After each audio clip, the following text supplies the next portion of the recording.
was in a previous series of this show, and they put the video online, and people wrote comments. And I don't think you know your power when you write a comment underneath a video on the internet. I did the show, they put the video online. Someone wrote a comment underneath my video that said, "Dude looks like he runs like Shaggy from Scooby-Doo."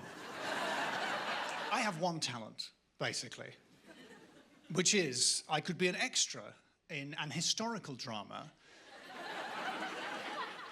set at any period in history. It doesn't matter, it could be Viking, it could be Roman, it could be Victorian, you could be watching at home and there'd be a duke getting out of a carriage, and then the camera would pan and pan and pan and pan and pan and just find me covered in mud holding a pig. And you'd go, yeah, he fits right in.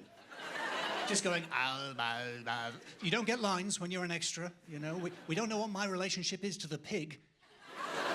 Is that his friend? Is it his wife? We don't know, and we never will know. I'm just there to add colour. And the main colour I add is orange and white. I wasn't a particularly cool child.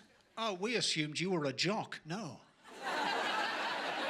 No, I was not cool. The secret to being cool when I was a kid was candy cigarettes, which you may remember, they were made of candy, they looked like cigarettes. They were the worst invention in human history. But they were the secret of being cool when I was 10, because you could be there on the playground with your candy cigarette, just nibble, nibble, nibble, nibble, nibble, nibble, till there's just a little bit left, and then go, right, off to maths. Strut around the playground, instant coolness descends, nibble, nibble, nibble, nibble, stub it out in a wall, have a go on a climbing frame. Cool. If you're trying to be cool like me with candy cigarettes, don't make the mistake I did. Don't put your candy cigarette in a licorice cigarette holder with a monocle. Good evening, fellow rapscallions. What mischief is afoot? It's not so cool. I'm quite uptight. I was recently forced to hug a neighbour's child against my will. By the child, obviously, not by a third party. And I don't know about you, I'm always uncomfortable when it comes to touching somebody else's kid, because I've read that if you do touch somebody else's child, your smell can get on the child, and when they go home, the mother will eat them. I don't need that. I come from quite an uptight family. My dad grew up in a working class part of Manchester called Manchester. And he and I were quite different. He's massively into his sports, whereas I'm a Pre-Raphaelite Viking. There's not a huge crossover between those demographics. What we need, I think, is like a psychic medium who makes contact with working class dads. You know, they're not dead, outwardly. They just need somebody to make contact with them. So if you've got a working class dad, I'll come into your house and I'll just make contact. I'll be like, oh, he's there, he's coming through. It's your dad. And he's saying he loves you. Not with words or facial expressions, but he's standing right there with one eye on the football. And I can see him there, and he's got a message for you. He's saying, if you're down here, why is the light on upstairs? Does that mean anything? Okay. And that's it. He's leaving us, and he's gone. But he wants you to know he's in a good place, which is the bookies. When I was a kid, I always wanted to be a goth, but I couldn't do it because I can't wear eye makeup, because if I do, I look like an Elizabethan fortune teller. But I love a goth. A goth on a hot day, stomping around like a moist Batman. Yes.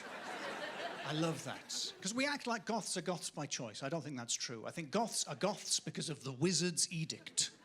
Into each village, a goth shall be born, and they shall wear long coats and uncomfortably heavy boots and dress only in the colour black.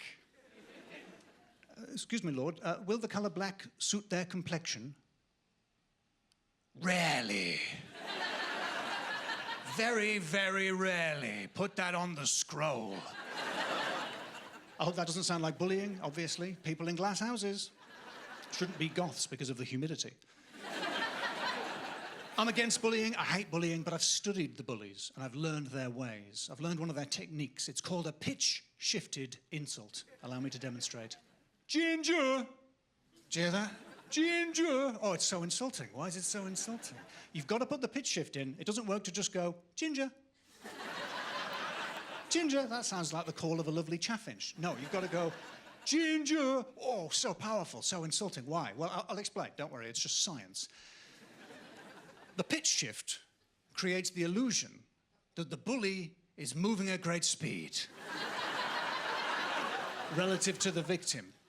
Ginger! Oh, did anyone see where he went? Whoa. Ginger! Oh, too quick for me. Ginger! Oh, curse his speed and ready wit. That's how bullying works. The Doppler effect. I was in a previous series of this show, and they put the video online, and people wrote comments. And I don't think you know your power when you write a comment underneath a video on the internet. I did the show, they put the video online. Someone wrote a comment underneath my video that said, "Dude looks like he runs like Shaggy from Scooby-Doo." Devastating. A devastating comment. To be fair, it was my fault for wearing flares in the video, but I would have gotten away with it. Hey, thank you so much. My name's Alasdair Beckett-King. Have a lovely evening.